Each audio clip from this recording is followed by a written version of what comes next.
Hello tout le monde, je suis Kevin Razier, vous êtes dans CKR, le podcast préféré de vos podcasteurs préférés. Kevin Razier, c'est moi et c'est un plaisir de vous accueillir chaque semaine, 2 fois par semaine, dans un épisode où on analyse la façon dont les médias parlent de l'actualité. Ça vous permet, si vous regardez pas les infos, de savoir un peu ce qui se passe et surtout comment on en parle. Et derrière, en plus, voir un peu comment le traitement de l'information peut induire une mauvaise idée. Et c'est un peu ce qu'on essaye ici de faire modestement. Salut à toutes et à tous qui sont déjà proprement installés. On va commencer direct, on va pas prendre de time, avec les messages qui ont été laissés sur les derniers épisodes de CKR qui sont disponibles sur YouTube et sur toutes les plateformes. Il y a Andrew Tête, il m'a mis un petit message, il est pas content, il m'a dit « Non mon ref, ne mets pas d'IA sur tes minia, s'il te plaît. Ne participe pas à la mort de tes confrères et consoeurs artistes, s'il te plaît. » Alors, je vois pourquoi tu dis ça, c'est vrai, je pourrais demander à des minia makers de le faire à ma place. Mais évidemment, il faudrait les payer. Et j'ai pas les moyens de le faire pour l'instant, avec l'argent généré par CKR. Donc, j'ai trouvé une solution. Plutôt que d'avoir des minia dégueulasses, que je faisais tout seul. Enfin, pas dégueulasse, mais en gros, pas exactement comme je souhaitais, parce que je demandais à Gaël de passer le truc sur Photoshop, machin, mais ça faisait pas forcément, selon la photo, l'effet escompté. Bah là, j'ai l'effet escompté. Donc, dans tous les cas, si tu veux, j'ai pas enlevé un billet à quelqu'un pour ne pas le... Enfin, j'ai pas enlevé le taf de quelqu'un à titre personnel dans mon écosystème. Parce que je faisais déjà ça tout seul. C'est juste que comme c'était pas beau, je trouvais, j'essaye de les faire glow up et tout. Mais à l'avenir, si après je développe... Et puis demain, si je développe des skills un peu plus avancés dans les miniatures, etc., bon bah... Au final, ce sera ma création, mais je me rémunérerai pas parce que c'est pour moi. Donc l'un dans l'autre, si tu veux, j'enlève de taf à personne. Voilà. Mais effectivement, je peux comprendre dans l'idée, je t'en veux pas de me faire la remarque, c'est normal. Mais je vois vraiment ça plus comme un outil qui me permet de gagner du temps, plutôt que de remplacer le talent, tu vois. Béatrice.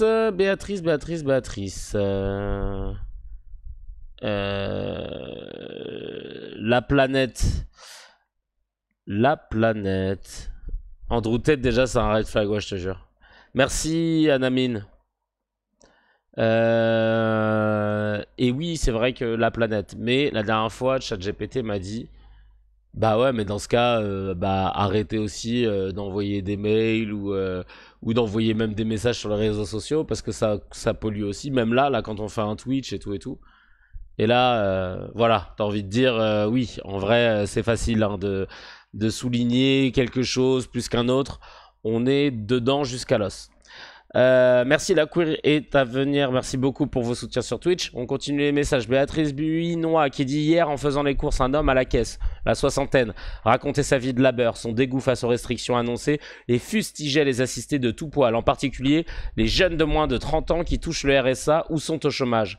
Du pro, mot pour mot, pays irrécupérable. On en parlera justement dans le scan de Razi qui sera le segment principal de ce CKR. Parce que moi, ça me révolte. En ce moment, je suis énervé par rapport à tout ce que je peux entendre sur les assistés et tout, machin. Hein. Je te jure que ça me sidère. Allez, vas-y, c'est parti. On continue, mais on va revenir là-dessus. Yachou, mon moment de la semaine. J'attendais que CKR pour avoir une critique bien salée sur cette connerie d'année blanche. Ouais, t'inquiète, là, on va en revenir là-dessus.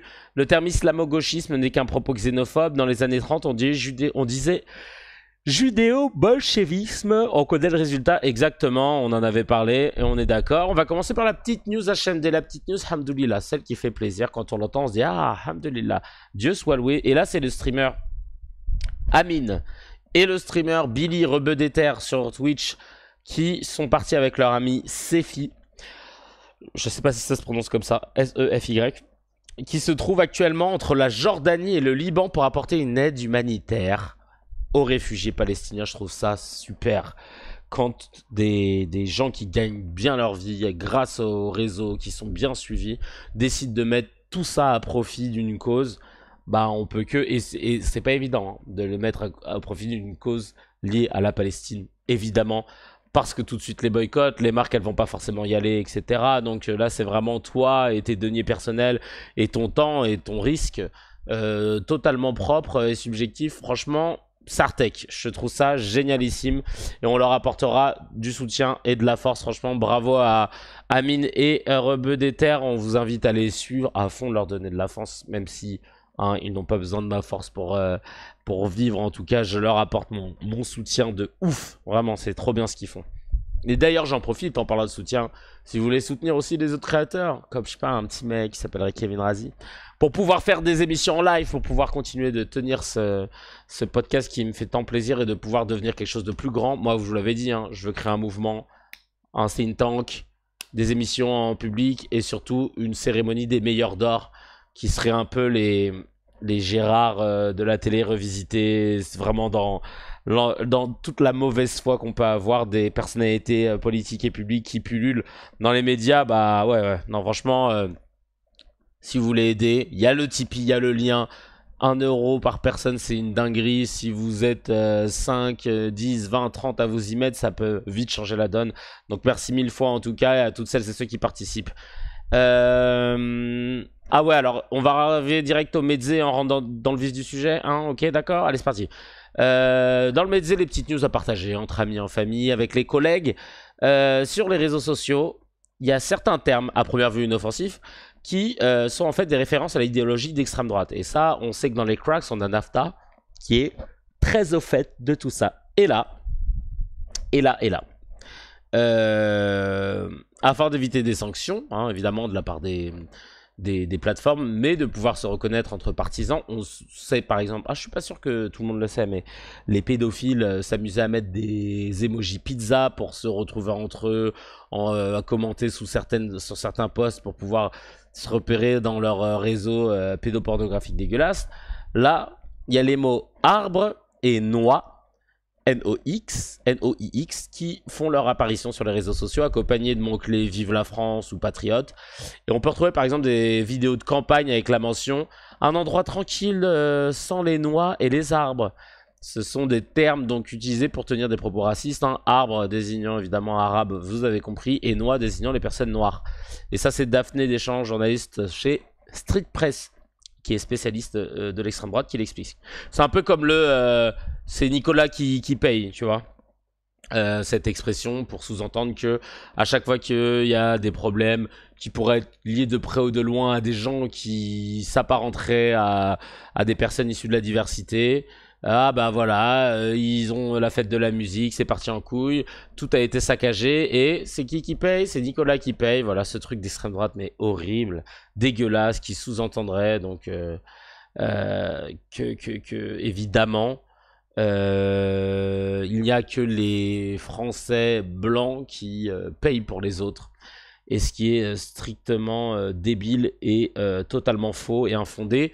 D'ailleurs là tu vois, je vois le terme patriote et c'est marrant parce que moi aussi je me définis comme patriote. Et pendant longtemps, je jouais avec un drapeau français en guise de bracelet éponge sur mon poignet, tu vois, sur scène, à l'époque de mon spectacle Mise à jour. Parce que je me suis toujours dit que le drapeau français ne devait pas devenir l'apanage de l'extrême droite et qu'on devait se le réapproprier.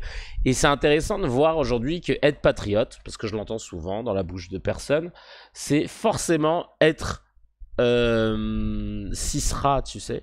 C'est forcément ne pas aimer les gens qui viennent pas de chez nous, qui sont issus de l'immigration. Être patriote, c'est forcément la culture chrétienne avant tout. Être patriote, c'est forcément préférer l'ordre, l'autorité, le respect de l'État, tu vois. C'est l'État, c'est l'ordre, c'est l'autorité, etc. Et c'est un truc de ouf. Et c'est un truc de ouf parce que pour moi, patriote, c'est pas ça. On peut être patriote de gauche, quoi. Parce que ce qui est quand même dingue, c'est que les patriotes ont totalement galvaudé ce qui était vraiment le sens même de l'amour du drapeau et de la Marseillaise et de la patrie. La Marseillaise, c'est un chant de base qui a été créé par Rouget de Lille, qui était d'ailleurs pas du tout qui était plutôt monarchiste, hein, mais il n'avait pas le choix. C'était post-Révolution française. On avait peur du côté de l'Autriche et de la Prusse, qui étaient des monarchies, que l'idée d'une révolution à la française commence à se répandre partout en Europe. Et donc, ils ont voulu prêter main forte au roi sortant avant qu'on lui coupe la tête et attaquer la France, là où les soldats français sont mobilisés. Et donc, Rouget de Lille, qui bossait pour l'armée, a créé cette chanson pour motiver les troupes à aller combattre dans l'est de la France face aux Prusses qui arrivaient aux portes de la France et aux Autrichiens aussi. Et donc on a créé cette chanson qui a été ensuite appelée Marseillaise parce qu'on a le souvenir que ceux qui l'avaient chanté en premier, c'était des soldats qui venaient de Marseille et qui le chantaient à tue-tête. Mais c'est un son qui est putain de révolutionnaire et qui est plutôt du coup contre tout ce qui est monarchique, etc. Tu vois. L'idée, c'était de te dire on va se taper contre les gens qui veulent nous empêcher de faire cette révolution et de couper la tête de notre roi, de nous empêcher de faire cette abolition de privilèges, tu vois. Et c'est important parce qu'aujourd'hui, quand j'entends des gens parler de la Marseillaise, eux, c'est la France avant tout. Ouais, bah on est d'accord avec toi, la France avant tout. Mais la France, ça veut dire quoi? Ça veut dire protéger son élite. Parce que ça, c'est pas être patriote, hein. Je pense qu'il y a même rien de plus antinomique pour un patriote que de protéger son élite. Parce que de fait, le patriote qui est amoureux de la France, de sa Marseillaise et de son drapeau qui signifie les couleurs de Paris, le bleu et le rouge, parce que de là sont partis la Révolution, et au milieu le blanc qui représente la monarchie. Et donc en fait c'était l'idée de se dire qu'elle est contrainte, la monarchie, la pureté, machin, contrainte par le peuple, tu vois. Et ben en fait t'as envie de dire bah les gars en fait on n'est pas d'accord quoi. On est d'accord qu'on n'est pas d'accord. On est d'accord que vous êtes trompé dans votre vision et que vous êtes, comme vous l'avez dit dans le chat, totalement nationaliste, mais pas du tout patriote. Parce que si vous étiez patriote, en fait, on défend le peuple, quoi. C'est aussi simple que ça. Enfin, c'est vraiment genre, c'est quand même dingue, hein. Genre, juste le drapeau et la Marseillaise, qui sont les emblèmes des patriotes nationalistes, ça représente bien plus le fait de whipping l'ordre établi que l'inverse. Et aujourd'hui, tu discutes avec un gars qui dit ouais, moi je suis patriote et qui bosse par exemple à l'armée. Il va te dire moi je suis patriote, c'est le drapeau, c'est la Marseillaise. Tu dis ok, d'accord. Et demain, si le peuple il se soulève contre Macron, tu défends qui, le peuple ou Macron? Ah, les CRS, pareil, les policiers, pareil. Vous allez vous mettre dans quel camp? Vous allez vous mettre dans quel camp en tant que patriote? Parce que qui sait mieux que le peuple pour savoir ce qu'il lui faut? Est-ce que Macron est, comme le dirait Dr H, doté d'une double âme, d'un supplément d'âme qui lui permet... Il a deux cerveaux, lui c'est mieux que la majorité des Français? Non, je pense pas. Donc, clairement, toi tu vas défendre qui à ce moment-là? Ah bah tiens, tu vas défendre l'ordre établi. Ah bah les privilégiés. Bah allez vous faire en l'écu. Voilà, je vous le dis tout de suite. Tous les gens qui se déclaraient de patriotes et qui en fait sont juste pour la protection de l'ordre établi, des élites dirigeantes, etc., allez tous vous faire en l'écu bien profondément parce que vous n'avez strictement rien compris de l'essence même d'être français. C'est un truc de ouf. C'est un truc de ouf. On va continuer. Désolé pour la violence, mais tu connais, hein, c'est le style de la maison. Mais ils me rendent ouf à chaque fois. On va continuer. D'ailleurs, il y avait des messages sur Twitter par rapport à ce qu'on a dit à la base sur les noix et les arbres. Il y a quelqu'un qui avait dit, Corax, qui dit même en vacances, il pense aux noirs et aux arabes, je te jure. Et Areski qui tweet, les maghrébins et les noirs sont trop laxistes envers les racistes. Ah ouais, lui il veut que ça castagne, carrément. Non, tranquille. On a pris déjà assez cher, il manquerait plus qu'on commence... Mais c'est vrai qu'on est très très gentil.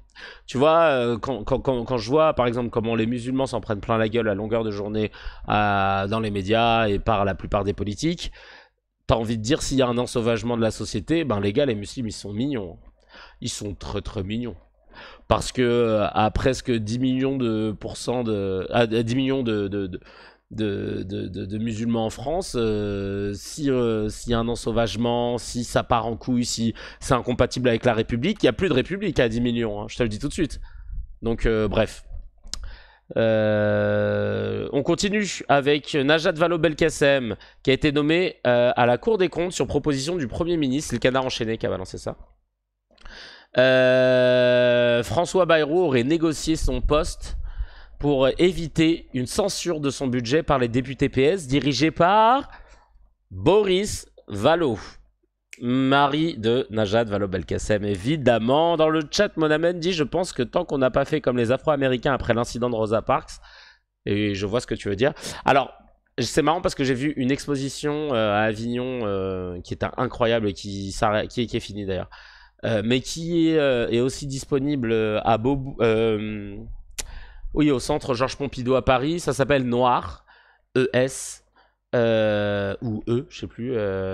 Ça parle de Claudette Colvin, la première noire à avoir refusé de laisser sa place dans un bus à l'époque de la ségrégation, quelques années avant Rosa Parks, mais qui n'a pas eu le privilège d'être mise en avant.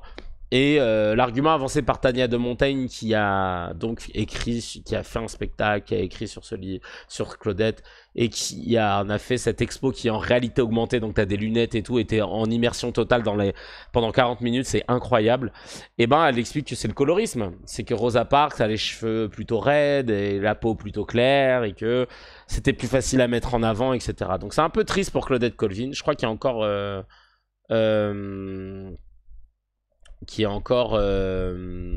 vivante. Attends, je vérifie avant de vous dire une bêtise. Claudette Colvin est encore vivante, ouais. Putain, elle est encore vivante, elle a 85 ans. Et ouais, et donc n'hésitez pas à aller checker si c'est dans les parages, parce que effectivement, il s'est passé un truc et je me suis dit que c'était inspirant. Après Rosa Parks, c'est l'histoire du bus. Les Noirs ont décidé d'arrêter de prendre le bus un lundi. Et ils ont prolongé ce truc. Alors, ils sont organisés entre les chauffeurs de taxi noirs, machin, ceux qui avaient des voitures, covoiturage et tout. Pendant une journée, on prend pas le bus. Les bus tournent à vide quasi. Et ils ont prolongé ce truc-là pendant plus de 300 jours. Et j'ai vu là sur Insta, quelqu'un m'a envoyé, putain, à croire qu'on vous a entendu avec Dr H, y a des gens qui appellent à rester chez soi dès le 10 septembre et à s'occuper des enfants et de pas bouger, pas consommer, rien faire pour pouvoir boycotter ce gouvernement, machin. Et c'est vrai qu'on l'avait dit avec Hamza de faire des autoconfinements genre j'ai perdu le terme. En se mettant d'accord, quoi, tu vois, en le faisant de façon simultanée, organisée, voilà, ce serait un truc de ouf. Bref, pourquoi je vous dis ça? Parce que effectivement, c'est ce que les Noirs ont fait aux États-Unis à cette époque-là, et ça a payé. Est-ce que faudrait pas qu'on le fasse nous aussi? Et surtout là, je fais le lien avec Najat Vallaud-Belkacem, Giscard qui dit en commentaire, le PS est dans tous les mauvais coups contre la gauche, de ouf. C'est un truc de ouf, ça aussi. Hein. Le PS, mais ne vous réclamez plus jamais d'être de gauche. En fait, le Parti Socialiste, il lutte juste pour maintenir les privilèges de sa classe sociale, tu vois. C'est ce que j'ai compris. Être socialiste, c'est ça. Ah non, être socialiste, c'est pas genre pour aider tout le monde. Hein. Ah non, c'était genre notre classe sociale. On est socialiste de ça, quoi. Ah oui. Ah merde, autant pour moi. Je savais pas. Putain, je suis désolé, Ah ouais, on aurait dû être plus clair. Désolé, putain. Donc là, ce petit arrangement, il est à vomir. Alors, évidemment, j'ai entendu sur France Info la dernière fois, je crois que c'est Boris Vallaud qui en parlait, ou... ouais,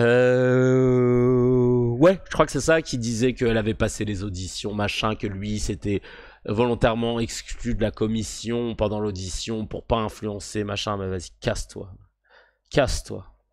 vraiment. Alors là, j'ai vu une intervention d'un gars, Moumou l'a envoyé, qui dit qu'il faudrait, c'est un intervenant donc qui parle sur une chaîne israélienne et qui dit qu'il faut asphyxier Gaza, couper l'eau et l'électricité, ne pas laisser un grain de riz entrer jusqu'à ce qu'il supplie à genoux d'avoir de l'eau. C'est bien, hein, l'intention génocidaire là, elle est claire et nette. Et pourquoi je vous parle de ça?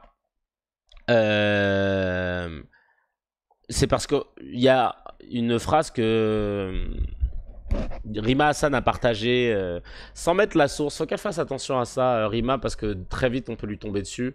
La source c'était le Rifin, je crois, sur Twitter, et il y en a qui disent que la source elle est pas ouf, etc.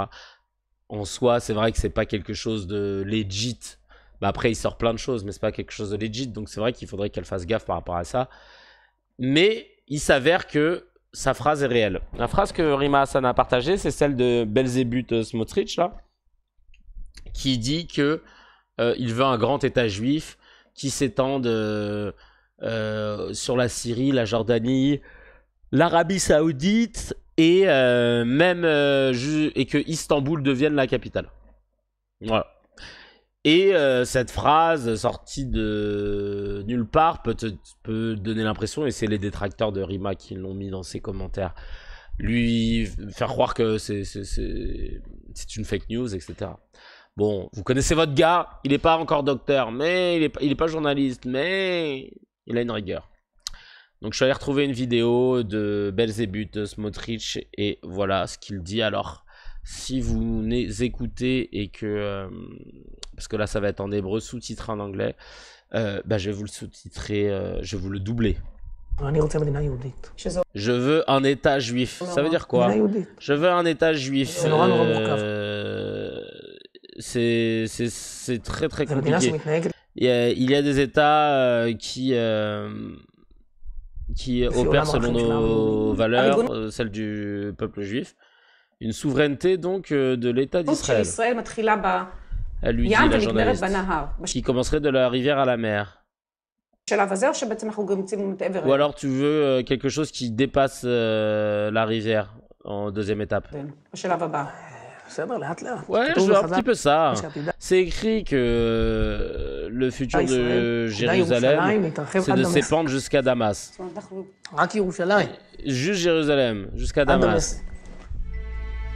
Bezalel Smotrich a une vision maximaliste de la terre promise.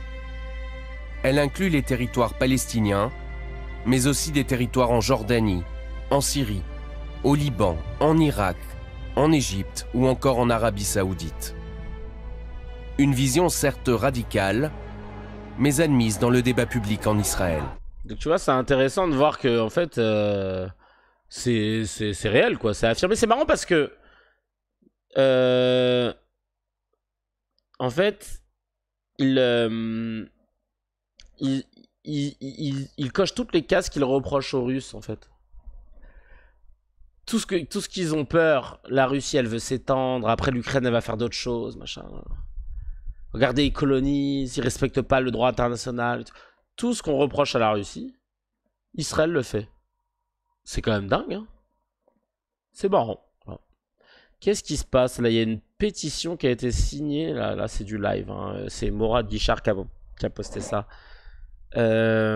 Catherine Fro, Denis Oliven, Alain Souchon, Alain Finkielkraut, Ruth Elkrief ou encore Pierre Richard qui s'unissent autour d'une pétition de petits bourgeois souhaitant maintenir un entre-soi de Nancy, des beaux quartiers avec des jolis relents racistes. Qu'est-ce que c'est? Attendez, on va regarder ça. Qu'est-ce que c'est que ce bordel? En plus, Pierre Richard, on adore, nous. Merci Red Dark. C'est gentil, frangin. Alors, c'est quoi la pétition? À Paris, les très chics opposants à la supérette. Dans le 6e arrondissement, près du jardin du Luxembourg. Les riverains de quartier des rues Vavin et Bréa s'insurgent contre l'ouverture d'un Carrefour City, soutenu par le maire. Une pétition a été lancée, signée de célébrités du monde de la chanson, du cinéma, de la politique et des médias. Oh, bah les couilles. Allez. On s'arrête là. Strictement rien à foutre. Éric Woerth, l'ancien ministre de droite, a surpris tout le monde sur Europe 1, média de Bolloré, hein, en disant cette phrase qu'on va écouter parce que franchement, et vous allez voir qu'ils sont pas d'accord. Hein. Ils sont pas d'accord, mais ils n'ont pas d'argument en face. C'est ça qui est marrant. Éric Woerth, je le rappelle parce que je m'en souvenais plus moi-même, a été aux affaires. Bon, il est député français hein, depuis 2010, mais il a été ministre. Il a été ministre de quoi celui-là? Ministre du Travail, du Budget, voilà, et secrétaire d'État à la réforme de l'État, oh, super. Et conseiller régional de Picardie. Allez, on va regarder ce qu'il nous dit, ce petit Chenipan. Et pourquoi avoir laissé cet angle mort sur l'immigration? D'abord, c'est les Français qui trinquent, on est en France, ce n'est pas les Allemands, c'est pas les Italiens. Non, mais le coût de l'immigration, c'est un coût de l'immigration. Il est réel, c'est factuel, c'est pas de la fiction. Je vais vous dire un truc, vous n'y croirez pas, évidemment. Il est dégoûté de le dire, regardez. Mais oui, les auditeurs sans doute non plus. Ça dépend, allez-y. L'immigration a un coût zéro. Un coût zéro. C'est mesuré par l'OCDE assez régulièrement, un coût zéro.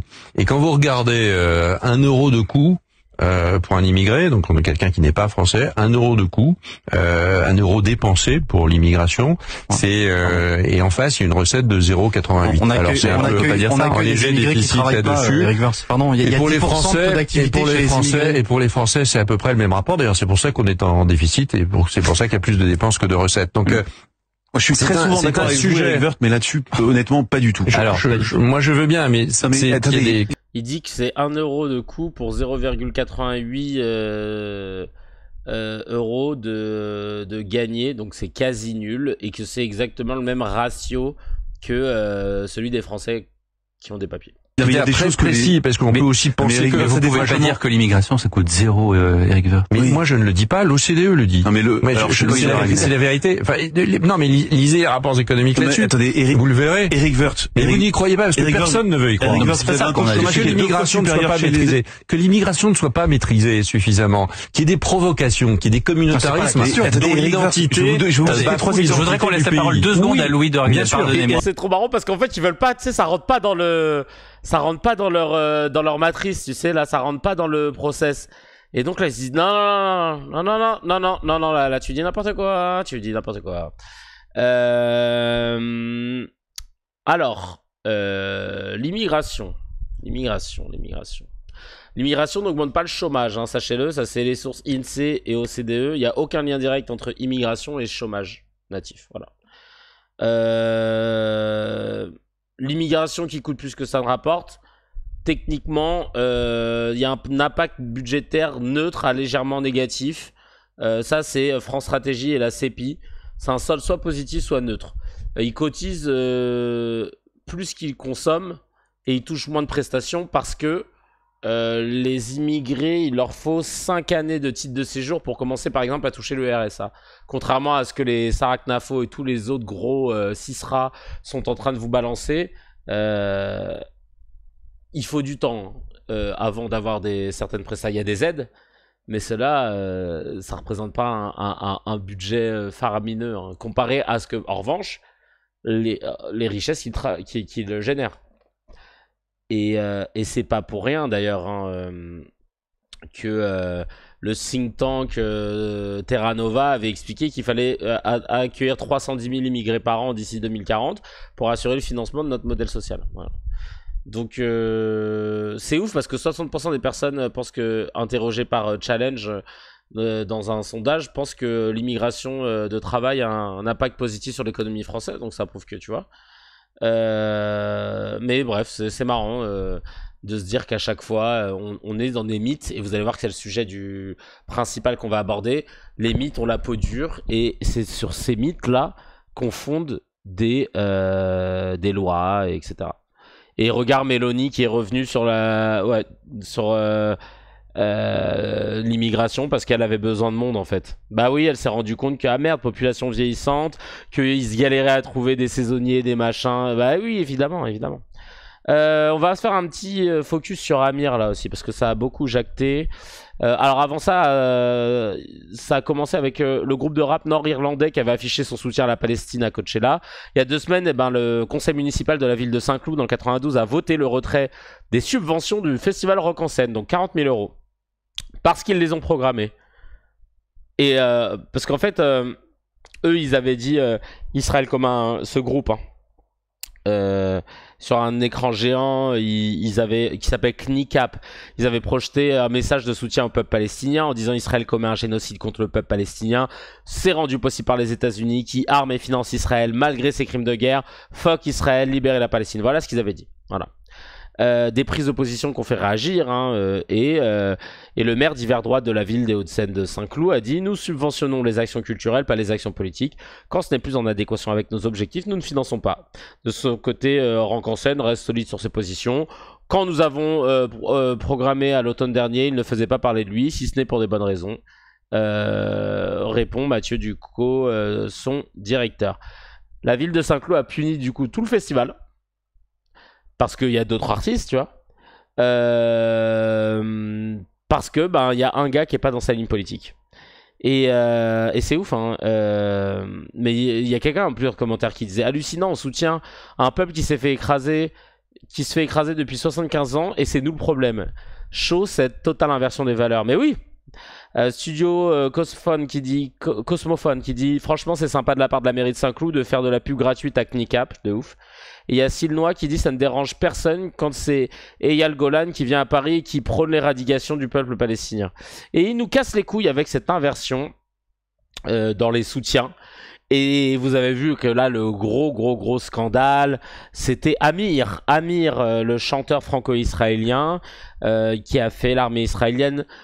Qui a été même sergent caporal, si je dis pas de bêtises dans les renseignements.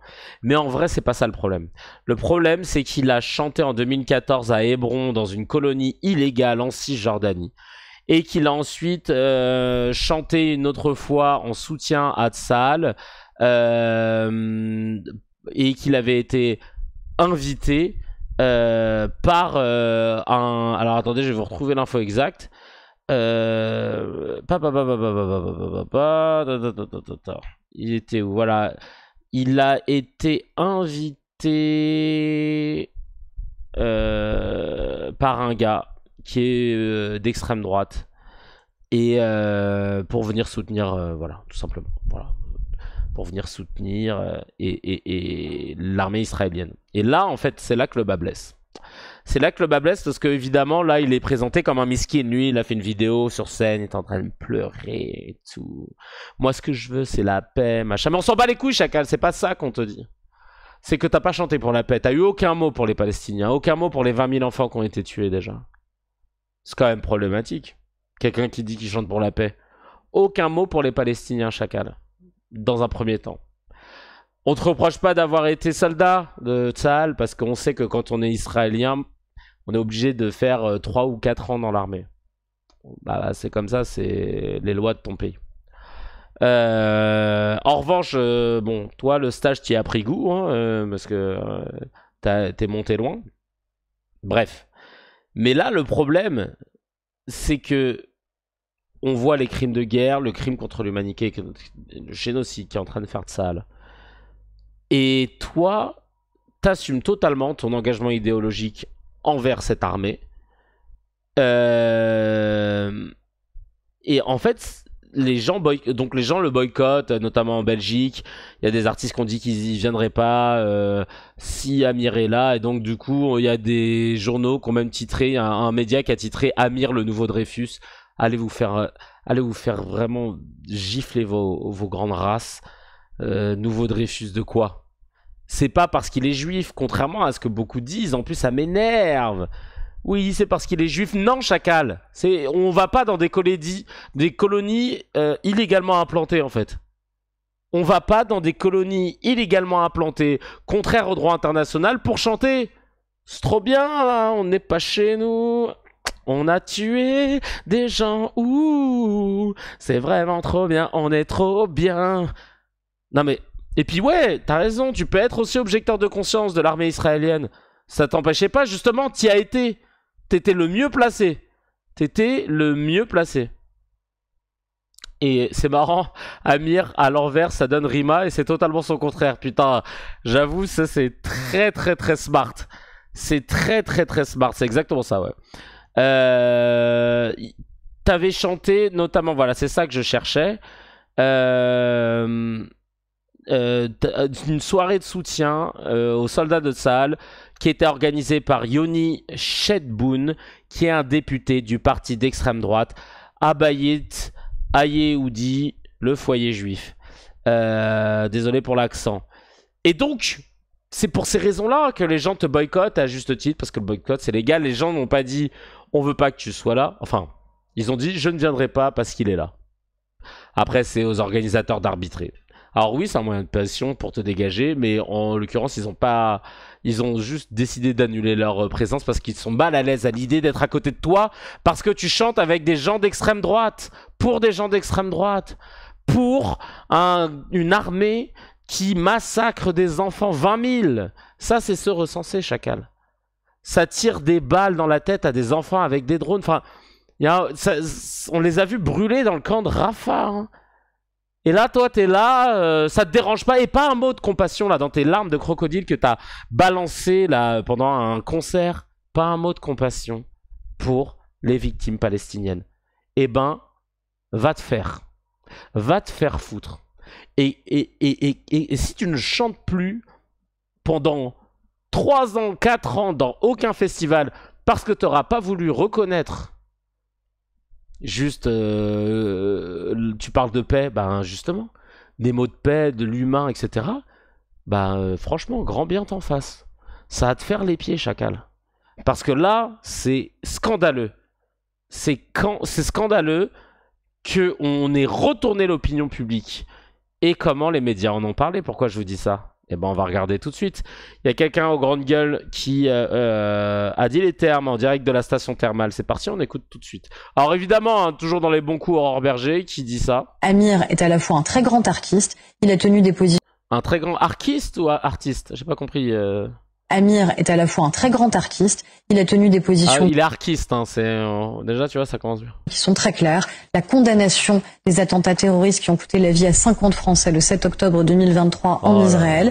Des messages de paix, d'ailleurs, assez clairs. Aujourd'hui, certains refusent de chanter à ses côtés pour 2 raisons évidentes. Un, parce qu'il est franco-israélien, et sans doute, malheureusement, parce qu'il est de confession juive. Et ça, c'est intolérable. Non, et ça, c'est un gros mytho. C'est-à-dire que Aurore Berger, avec ta tête là, on t'aimait bien quand t'étais dans l'âge de glace, mais depuis que t'as quitté le dessin animé pour faire de la politique, on n'y arrive plus là. Vraiment, tu vois, dans l'âge de glace, c'était rigolo, t'étais là, les dedans comme ça, voilà. Mais alors là, laisse tomber quoi. Vraiment, on comprend plus. Toi, c'est-à-dire que dès qu'il faut être du mauvais côté, t'es hal. Qui est chaud pour aller du mauvais côté? Moi, je peux y aller. Hein. Non, vraiment, je suis fatigué d'Aurore Berger. Je suis fatigué d'Aurore Berger, vraiment. Son père, c'était celui qui doublait la voix de Schwarzenegger ou de Stallone, je sais plus. C'était un doubleur, un artiste. Alors, on va regarder cette vidéo qui parle du boycott d'Amir. Et c'est dans les grandes gueules. Et regardez la mauvaise foi, évidemment, de celui qui est censé être journaliste, mais qui... Et journaliste juste parce qu'une fois il avait acheté un journal, hein, c'est bien sûr Truchot, toujours là dans la médiocrité. Oui, bonjour. Bonjour Karim, bienvenue. Vous appelez de Goussainville dans le Val d'Oise. Que pensez-vous de ces appels au boycott? Je trouve qu'ils sont tout à fait justifiés, au risque de ne pas vous surprendre.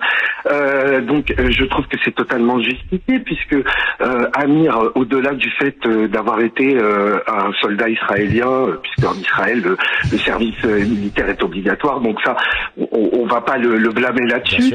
Mais c'est pas un délit. Voilà, tout à fait. Non, mais c'est pas un délit. Bah, c'est ce qu'il vient de dire. Tu l'écoutes ou pas? T'as vu, déjà, ils sont dans une posture de... Bon, les gars, là, il faut qu'on défende notre camp. Donc, le moindre truc, faut qu'on essaye d'attaquer, là. C'est pas un délit. Bah, c'est ce qu'il a dit. C'est exactement ce qu'il était en train de dire. Donc, toi, en fait, t'entends que des mots-clés, toi. Raclure de fromage de chibre. C'est pour ça que je dis ça. Je dis, c'est pas du tout... je parle pas de ça. Simplement, faut quand même savoir que ce chanteur est parti chanter dans une des colonies les plus extrémistes, colonies qui, je le rappelle, au niveau du droit international, sont illégales. Il est quand même parti chanter pour eux. Ah, je savais pas ça. À vérifier. Le service militaire n'est pas obligatoire. D'ailleurs, tu as le choix entre l'école rabbinique ou être soldat. J'apporte une nuance. Arrête tes conneries, c'est vrai ça? Attends, je vais vérifier. Attends, je vérifie ce truc-là parce que c'est un game changer. Ah ouais. Une nouvelle insulte. Tom de fouf. Oh, Tom de fouf. Non, c'est un peu dégueulasse. sais, genre, je dis raclure de fromage de chèvre. Voilà, les tomes de fou. Ah oui, service obligatoire à partir de 18 ans, durée 32 mois, mais les étudiants des yeshivot, écoles talmudiques, peuvent demander une exemption ou un report s'ils s'engagent dans des études religieuses à temps plein. Ah ouais, mais genre, disent tous franchement flemme.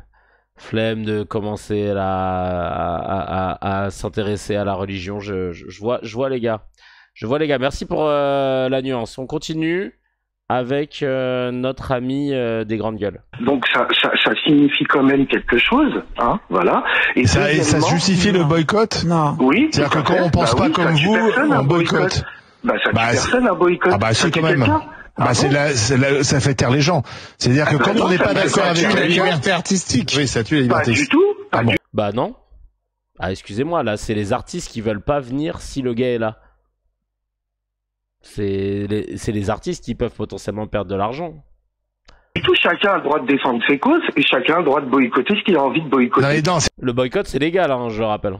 C'est autre chose. Que vous n'y allez pas, n'allez pas au concert d'Amir, c'est une chose. Mais d'appeler au boycott, c'est pas ça. Vous demandez au festival de l'annuler. Appelez au boycott. Vous mettez un couteau sous la gorge des gens pour pas qu'ils y aillent. Vous appelez quand vous faites des croix gammées sur les murs du festival, je trouve ça un peu problématique. C'est aucun rapport là. Et quand on fait des croix gammées sur les murs de... Chacal, qui t'a dit qu'on était d'accord avec ça? Ferme-la toi aussi là. Continue de pas faire du journalisme plutôt que de prendre la parole. Moi j'ai failli mourir dans un concert de... Moi je vous dis juste un truc. Vous me parlez de croix gammée là. Ouais, en fait ils ont fait des tags sur le mur de Spa. Puis moi je vous rappelle juste que moi j'étais dans un concert où le chanteur avait des idées. Alors il était pro-Reagan, pour les armes et tout. Moi j'espère. En plus on m'a tiré dessus parce que j'étais à ce concert là, donc c'est assez extraordinaire. Mais en fait aujourd'hui, moi j'arrive là franchement, je ne comprends pas. Moi je comprends ce que vous dites sur la... Il est dans une colonie. Et merci. Et quand on boycotte Medine, par contre ça vous choque pas, bande de bâtards va.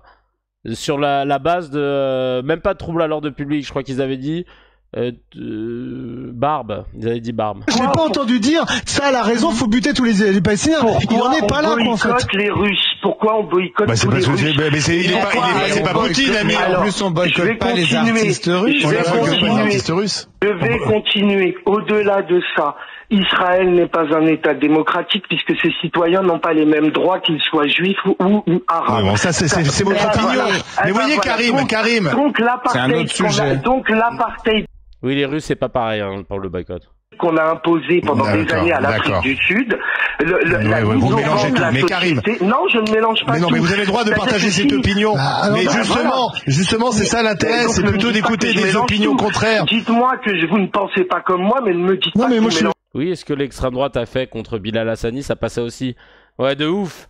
Alors là, par contre, là, on était tous d'accord. Non, les wigs, le vernis, là, ça va pas du tout. C'est pas comme vous, il faut qu'on boycotte tous les films iraniens. Vous mélangez les Iraniens. Comparer l'Afrique du Sud, Israël, vous dites n'importe quoi, pardon. Ou alors vous ne connaissez pas l'histoire de l'Afrique du Sud.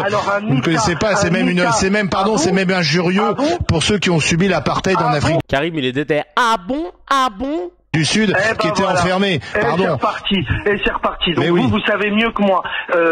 Apparemment, vous êtes plus informés. Je suis désolé, ce n'est pas un État démocratique. On n'a pas les mêmes informations. Quand on fait le tri entre ses citoyens, écoutez, allez rechercher. Hein, il faut peut-être. Qui fait le tri entre les citoyens? Je comprends rien. Vous savez combien y a-t-il d'Arabes israéliens? Vous savez? Oui, 2,5 millions.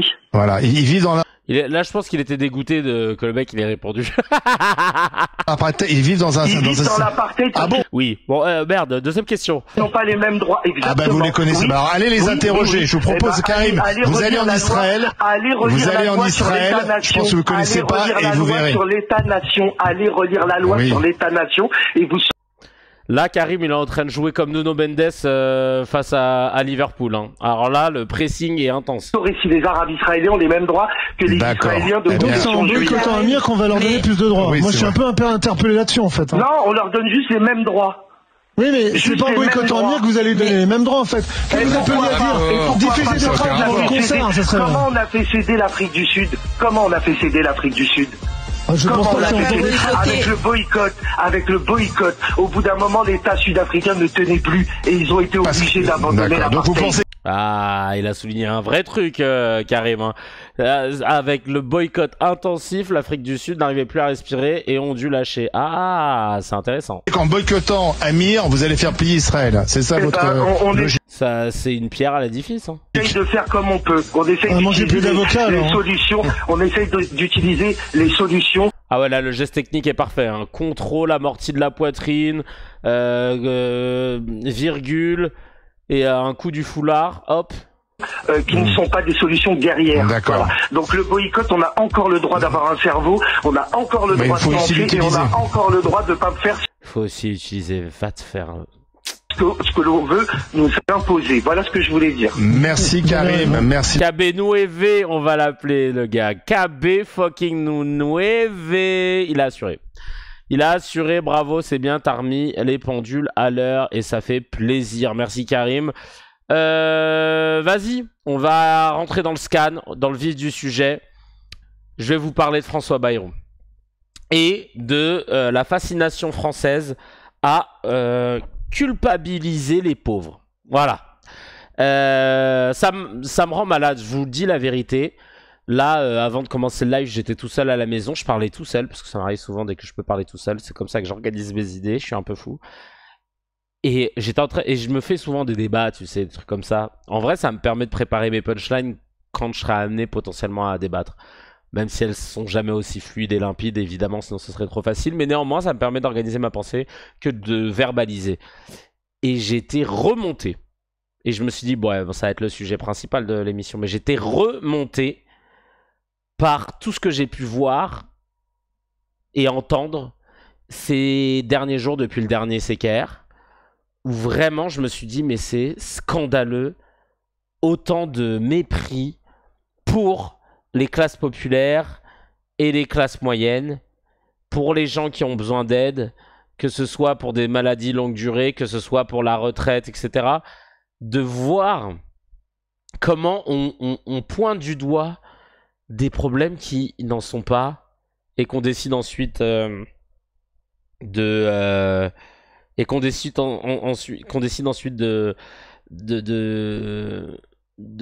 parler, de devoir faire des efforts, etc. sans jamais mentionner ceux qui ne lâchent pas d'oseille. Je vais faire un constat. Le premier constat, c'est d'abord de vous dire ce que, si vous n'êtes pas au courant, ce que Bayrou a demandé. Hein. Évidemment, ça n'a pas été voté, ça va être proposé cet automne. Il dit que la France vit dans déficit depuis 50 ans, il dit qu'on a une dette de malédiction, que si rien change, 100 milliards d'euros seront consacrés au remboursement de la dette en 2029, qui est le premier poste budgétaire de l'État, et donc il vise un plan de 43,8 milliards d'euros d'économie dès 2026. L'objectif, c'est de ramener le déficit qui est de 5,4% du PIB à 2,8% du PIB en 2029. Tout le monde devrait y participer, mais sans baisser les salaires ou les pensions. Hein. Mais par contre, il va falloir faire quelques coupes, comme par exemple 3000 postes publics dès 2026, avec un non-remplacement d'un fonctionnaire sur 3. Une année blanche en 2026, c'est-à-dire qu'il n'y aura pas d'indexation des retraites, des prestations sociales, des barèmes fiscaux par rapport à l'inflation pour 2026. Donc si les prix augmentent, allez vous faire foutre. Des dépenses sociales économisées, hein, notamment avec l'ALD, plus de médecine ambulatoire, meilleure prévention évidemment. Hein. Lutter contre la fraude sociale et fiscale, les aides notamment, hein, les aides, hein, parce que c'est à cause des gens qui fraudent le RSA à 600 € qu'on est dans la merde, comme vous le savez tous. Hein. LOL. Il a proposé de supprimer des jours fériés, une contribution de solidarité pour les plus riches, mais on n'a pas encore les détails. Parce qu'apparemment, la taxe Zuckman de 2% sur les 1800 foyers qui ont plus de 100 millions d'euros de patrimoine, ça n'a pas l'air de trop leur plaire. Allocation sociale unifiée pour inciter à retravailler. Je sais pas ce que ça veut dire, mais je sens que ça va être génial. Réforme de l'assurance chômage et du droit du travail à venir. Bon, ça aussi, on voit le truc arriver. Et par contre, hausse du budget militaire hein, de 3,5 milliards d'euros en 2026 et 3 milliards d'euros en 2027 pour faire face à la mondialisation des conflits. Bref, il m'a énervé. Tout le monde est là à taper sur les chômeurs, le RSA, les gens pas motivés. La France fait partie des mauvais élèves en nombre d'heures travaillées par an et par actif. Dans les pays, selon les chiffres de l'OCDE, on travaille moins bien que les Royaumes-Unis. On travaille moins bien que, on travaille moins longtemps que en Suisse, en Espagne, etc. Tout le temps à nous comparer aux autres et tout et tout. Sauf qu'il y a un éléphant dans la pièce, chacal. Et il n'est pas au chômage, mais il est en costard. Bah ouais, parce qu'en fait, moi j'ai pas digéré du tout là, la commission qui avait été lancée par le sénateur communiste Fabien Gay sur les aides données aux entreprises en crédit d'impôt notamment. Moi, c'est pas passé cette affaire. Hein. 211 milliards d'euros donnés à des entreprises sans contrepartie, sans suivi. Il n'y avait pas un tableau Excel qui recensait les aides qui avaient été données par la France. 211 milliards d'euros, ça race. Je ne sais pas si vous imaginez la somme qui ont été données à des entreprises qui n'avaient pas de contrepartie, qui ne devaient même pas justifier d'avoir préservé des emplois, de l'avoir bien distribué, etc. Donc, vos assistés là, parce que je vais encore le redire, vous vous foutez de ma gueule. Et vous regardez un exemple.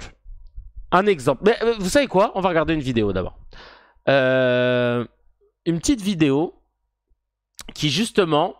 alors déjà là, de Eric Woerth tout à l'heure qui avait un éclair de lucidité sur la partie... le coût de l'immigration, machin, je suis désolé, ça va vous faire chier. Bon, il était dégoûté de balancer les chiffres. Là, on va écouter Marine Tondelier face à Eric Woerth justement, par rapport à l'annonce de Bayrou. Plus d'une heure, le Premier ministre nous expliquait déjà ce que c'était une dette. Alors c'est comme vous dans votre budget, bah non, un État et une famille, c'est pas pareil. Oui, c'est vrai, un État et une famille, c'est pas pareil. Hein. C'est pas parce que vous voyez que la France a endetté que c'est comme une famille qu'il faut absolument la rembourser la dette. Non, parce que le principe d'un État, c'est d'être éternel a priori, et donc il a la capacité de rouler sa dette, soit emprunter ce qu'il va rembourser et le refaire non-stop, tu vois. Emprunter ce qu'il doit rembourser et ainsi de suite. Merci. Amsag, MC, tu es le sang.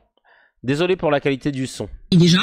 Et alors après, une fois qu'il avait expliqué qu'il y avait une dette, que c'était très très grave, il est passé à tout ce qu'il allait nous faire subir, du sang, de la sueur et des larmes. Pour tout le monde, c'est partagé. Il y en aura pour tout le monde, il n'y a pas de problème. Ok, mais attendez, monsieur Woerth, vous avez fait un long tunnel. Je vais quand même me permettre de signaler que ce qu'il a... complètement occulté aujourd'hui, c'est que ce bilan-là, c'est pas le bilan de la gauche, monsieur Woerth. La situation financière telle qu'elle a été expliquée, si vous pouvez me laisser parler, la situation financière telle qu'elle a été dénoncée par monsieur Bayrou, c'est le bilan de 8 ans de macronisme. C'est 1000 milliards de dettes de plus en 8 ans. Un passage de 2000 milliards de dettes à 3000 milliards de dettes dans lequel le Covid a joué un rôle infime. C'est pas la majorité des Français. Et donc, ce que je dis, c'est que quand j'entends monsieur Bayrou, vous pouvez me couper monsieur Woerth, je dirai quand même ce que j'ai à dire. Vous étiez d'accord? Je dirai quand même ce que j'ai à dire. Ce que je veux quand même vous dire, c'est que quand monsieur Bayrou explique, vous comprenez, les Français, ils se soignent trop, ils vont 2 fois chez ça, c'est n'importe quoi, par contre. le médecin pour le prix d'un, ils font des scanners tous les 15 jours, enfin, je sais pas où. Ah bah ouais, je sais pas où t'habites, hein, parce que nous, là, pour avoir un scanner, si t'es pas à Paname, dans la rue du scanner, mon frère, non, laisse tomber, c'est compliqué. Il habite, moi, là où je suis, il y a plusieurs semaines, voire plusieurs mois d'attente pour faire ce genre d'examen, et donc je suis assez fâchée. Mon daron à l'île de Léron, c'est 1 an pour l'ophtalmo. Qu'il, quelque part, culpabilise les Français comme si on allait chez le médecin n'importe comment, alors que le principal problème des Français, et là où vous habitez, monsieur Woerth, vous le savez comme moi dans les Hauts-de-France, il est insupportable, Woerth, il veut pas la laisser parler. Nous sommes des déserts médicaux. On n'a pas assez de médecins, les gens n'ont plus de médecins traitants, les gens n'arrivent pas à trouver de quoi se soigner. Et donc je trouve que c'est prendre les gens pour des abrutis. Putain, Mazer, il dit j'ai attendu 4 ans pour faire un scan. Non, mais c'est dingue, tu vois, de balancer ça déjà. Moi, je trouve ça ouf. Donc, c'est intéressant, mais j'aime pas la qualité de la vidéo. Ça, c'était le retour. Vous avez vu comment Woerth, il est pas à l'aise et comment cette posture, cette déférence, dire oh, mais qu'est-ce que vous voulez faire, mais vous voulez taxer qui? Ça me vénère. Vous vous rendez compte que là, j'ai assisté, comme d'ailleurs, vous toutes et tous, à la télévision ou à la radio ou whatever, à des gens qui gagnent entre 5 000 et 20 000 euros par mois et qui sont donc pas concernés, tu vois, directement par tout ce qui va se passer.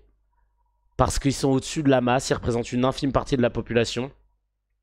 Ils adorent dire « Ah, mais faut faire des efforts. Hein. » Mais c'est sûr que Chacal, toi, demain, le litre d'essence, il passe de 1,7 à 2 €. Juste, tu vas faire « Ah, fait chier, quoi. C'est vrai que ça fait cher par rapport à avant. » C'est tout. Mais tu vas pouvoir les lâcher. Alors qu'il y en a d'autres, non. Ça prend 10 centimes, on peut plus les lâcher. Mais c'est ça qui me vénère. C'est ça qui me vénère. Alors maintenant, regardez ce rapport de la commission de Fabien Gay, sénateur communiste. Parce que ça veut trouver 43 milliards d'euros, etc. Bah regardez, on va regarder ce rapport. C'est dans l'heure qu'ils en ont parlé, c'est scandaleux. À base, quoi, tu vois, genre juste venez, tous les ans, on voit ce que vous en avez fait, quoi. Parce que moi, je sais qu'ils suivent très bien quand les allocations chômage, ils veulent vraiment bien savoir comment ça va. Hein. Et si jamais t'as fait 5 heures ce mois-ci, je peux dire que si tu ne l'as pas dit, du jour au lendemain, t'as plus d'alloc. Tu fais, mais au fait, vous avez mon virement et tout. Bah oui, mais vous n'avez pas déclaré ça. Ah oui, c'est vrai, pardon, oui, j'avais oublié. Ouais, bah on n'a pas oublié, nous. On le voit très bien, Chacal.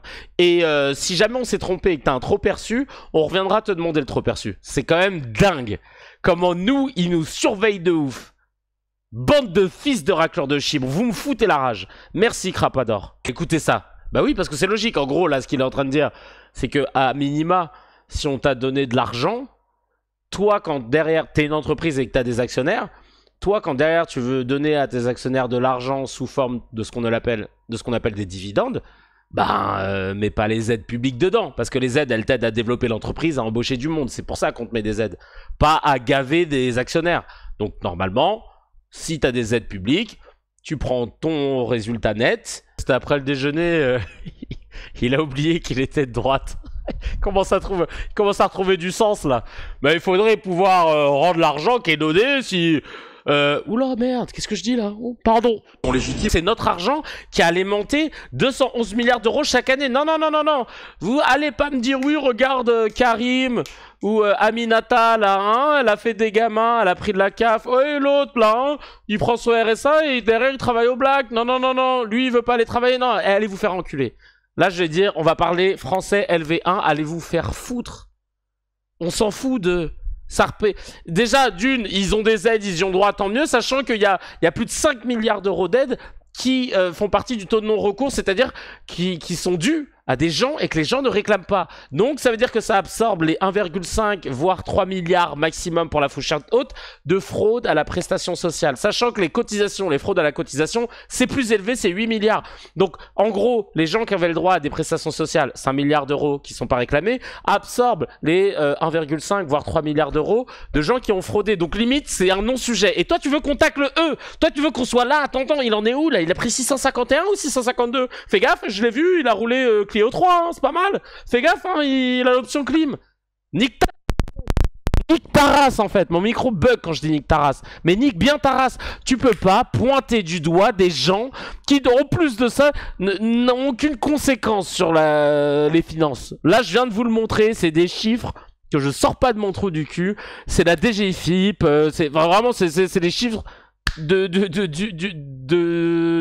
l'État français. Oui, des aides pas réclamées parce que pas au courant du droit, ou alors parce que t'as honte. Une question de dignité, ça aussi c'est pris en compte. Et donc là, tu me dis qu'il y a 211 milliards qui sont donnés sans contrepartie à des entreprises. Ça va? Comme le dirait Dr H, avant, vous dérange pas? Non mais tu peux pas me dire que c'est pas un scandale d'État. Tu peux pas me dire que normalement tout doit s'arrêter ici en termes de discussion. Normalement, la discussion doit s'arrêter là. Normalement, on doit parler de ça plus que de l'affaire Amir, parce qu'on s'en bat les couilles, plus comment ça s'appelle? On doit en parler plus que n'importe quel autre sujet je sais pas c'est quoi qui pullule en ce moment là. Je dis c'est pas c'est quoi, je passe mon temps à écouter les infos. Mais globalement, le sujet il est que là.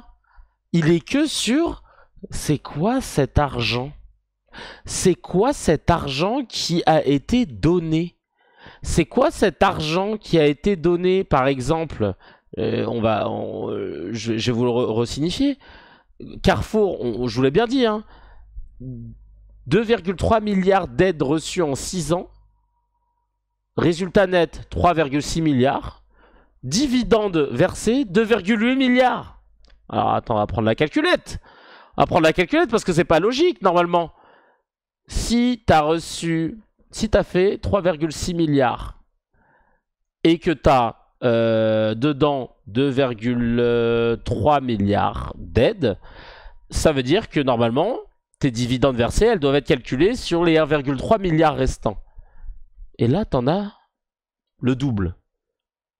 Vous vous foutez de ma gueule. Et vous savez ce qu'ils ont... le nombre d'emplois qu'ils ont supprimés pendant la même période? Ils ont supprimé 37 990 emplois. Va te faire cuire le fion, chacal. T'as supprimé 37 000 emplois et t'as versé 2,8 milliards d'euros de dividendes. Va te faire cuire le cul bien comme il faut. Genre al dente. Sanofi, c'est la même merde. Crédit d'impôt sur la recherche, 1,5 milliard d'euros. L'effectif, il est passé de 6 300 salariés à 3 800 salariés. Les dividendes, ça bouge up. On est là, t'inquiète pas, nous on est stable. Tranquille, on est bien. 3000 postes qui ont été sucrés. Mais par contre, t'as pris tes 1,5 milliard pour au final... Oula, le micro il pète un plomb. Pour au final être la dernière boîte à avoir trouvé le vaccin. Genre vraiment, quand on en avait plus besoin, t'as fait au fait, j'ai le vaccin là contre le Covid. C'est bon, je l'ai trouvé. Bah oui, mais cousin, on est en 2024. Oui, bah je l'ai trouvé. Hein. Donc, toi, est-ce que t'as trouvé un vaccin? Ah voilà, ferme-la, tu vois, parce que moi j'en ai un. Et ça vend Doliprane aussi. Bah oui, et puis oui, Doliprane, on va le faire aux States. Hein, Non, on le fait plus ici. Non, j'ai dû... Parce que tu sais ça... je suis à la gorge. Hein. Tu sais, le patron de Sanofi, je suis à la gorge, j'ai dû... Doliprane, j'ai dû délocaliser parce que là, j'ai plus d'oseille. Tu sais, dès que j'ai plus d'aide publique, moi, comment je fais? Non, mais... Non, mais vraiment... Et du coup, genre, il y en a plein qui continuent de dire... Oui, mais alors vous voulez faire quoi? Vous voulez taxer les riches, hein? Et il y a une étude de l'IFRAP. Hein. L'IFRAP, c'est des ultralibéraux, c'est pas Mélenchon TV. Hein. Sur les chiffres de la DGFiP, ils te disent il n'y a que 0,2% des ultra-riches qui envisagent un départ fiscal. Et qu'est-ce qui se passerait si les ultra-riches partaient? Parce que là, il faut taxer. Il faut taxer les riches, c'est eux qui ont l'argent. Les grosses entreprises, elles les cumulent. Et selon Gabriel Zucman, économiste, professeur à Berkeley, CNRS, il a été primé, c'est le petit de Thomas Piketty. Il te dit... Ah bah attendez, j'ai une vidéo pour ça. On va lui laisser s'exprimer là-dessus. Je suis énervé, les amis. Les grandes fortunes françaises ne payent quasiment pas d'impôt sur le revenu. À tel point que si elles partaient toutes demain s'installer aux îles Caïmans, oui, leur facture fiscale baisserait à peine. Les recettes fiscales de la France baissent. Vous vous rendez compte déjà que là, si les ultra riches partaient, ça changerait rien en fait. Hein. Pour eux, s'ils sont déjà en paradis fiscal. Serait à peine de l'ordre de 0,03% du PIB. Je vous ai niqué la meilleure partie. Écoutez, si les ultra riches décident de tout ce qui... Les 500 fortunes françaises les plus riches décident de partir aux îles Caïmans, les recettes fiscales de la France baisseraient de 0,03% du PIB. Allez vous faire foutre. Allez vous faire foutre, vraiment. Allez vous faire foutre. Vraiment. Oui. Leur facture fiscale baisserait à peine. Les recettes fiscales de la France baisserait à peine, de l'ordre de 0,03% du PIB français. C'est pour ça qu'il faut venir mettre un plancher. Il faut dire, si vous êtes immensément riche, vous devez payer au moins chaque année un taux modeste, 2%. Aujourd'hui, tout prélèvement obligatoire confondu. Si on va au-delà de juste l'impôt sur le revenu, mais qu'on ajoute la TVA, l'impôt sur les sociétés, etc., les milliardaires français ont un taux de prélèvement obligatoire qui est 2 fois plus faible que celui de toutes les autres catégories sociales. Merci. Les classes moyennes, les classes populaires, les classes moyennes supérieures. On est avec les CSP+, hein, attention. C'est une rupture du principe fondamental d'égalité devant l'impôt qui est inscrit dans la Constitution. Donc ce qu'on demande simplement, c'est que ces 1800 plus grandes fortunes contribuent leur juste part d'impôt au même titre que le reste de la population. Et ça ferait combien entre 15 et 25 milliards? C'est pas très clair. Ça rapporterait environ 20 milliards d'euros parce que les fortunes en question sont considérables. Les 500 plus grandes fortunes du classement Challenge, elles possèdent 1200 milliards d'euros et leur taux d'imposition actuel, comme je le rappelais, est extrêmement faible. 20 milliards d'euros, il faut bien comprendre, 0,8% du PIB dans la situation budgétaire actuelle, où on a besoin de passer de 5-6% de déficit aujourd'hui à 3% à horizon 2029. Ça va pas résoudre tous nos problèmes de finances publiques, mais ça nous permettrait quand même de faire un grand pas en avant. Voilà, donc maintenant, quand les gens vous parlent de ouais, faut faire des efforts, etc., que nenni. Et tu veux que je fasse un effort, tu sais quoi, on va tous rester chez nous pendant un jour ou deux. Et on va plus consommer. Tu vas voir les efforts qu'on va faire là. Tu vas voir en fait à quel point notre force, elle est ultra importante et qu'il faut pas la négliger. La force du peuple, de la majorité, de cette classe moyenne, de cette classe populaire, de cette classe moyenne supérieure. Parce que comme le dit Hamza, hein, et ceux qui sont à 6 000 € par mois, croyez pas, vous êtes riches, hein. Non, t'inquiète pas. Là, nous, on parle de là-haut, en fait. On parle de là-haut, en fait. Et vous verrez, en fait, qu'il y a un moment où va falloir arrêter de donner, tu vois. Va falloir arrêter de nous culpabiliser. Tout le temps. Parce que tu vas jamais chatouiller les pieds de ceux qui sont au-dessus. Bah oui, ils sont au-dessus de toi, tu peux que chatouiller leurs pieds. Bah vas-y, prends un ongle. Non, on sait jamais. Parce qu'après, une fois que je serai plus politique, faut bien que je trouve quand même un point de chute. Putain, et les éditorialistes. Les spécialistes de l'économie. Il y en a plein là, hein, les Langlais, tout ça. Ils ont tous fait des putains d'études de lettres modernes. Ils ont fait des écoles de commerce. Il n'y en a aucun qui a un doctorat en économie. Ils ne sont pas économistes et pourtant, sur les synthés de présentation, certains sont présentés comme tels. Ils ont juste la capacité, non pas d'émettre des idées, mais de décrypter ce que les économistes ont produit pour pouvoir le vulgariser au plus grand nombre. Comme moi, ce que je fais, tu vois. Moi, je produis pas ce que je dis. Je me base sur des chercheurs. Pas sur des gens qui sortent des infos sorties tout droit de leur gros fiac. Et c'est ça aussi qui est dangereux. Comme Bruno jeudi, là, face à Emmanuel Bompard, on va regarder. Oui, allez-y, Bruno. Vous voulez taxer des gens des gens riches, des gens aisés, très aisés, qui partiront. Mais non, mais les entreprises, quelle assurance vous avez que ces personnes-là vont rester? Je vais vous répondre. Oui, déjà, il y a les gens aisés qui partiront. Donc, on l'a encore dit, encore une fois, si les gens aisés partent, 0,03% du PIB qui chute. Donc, il n'y a rien.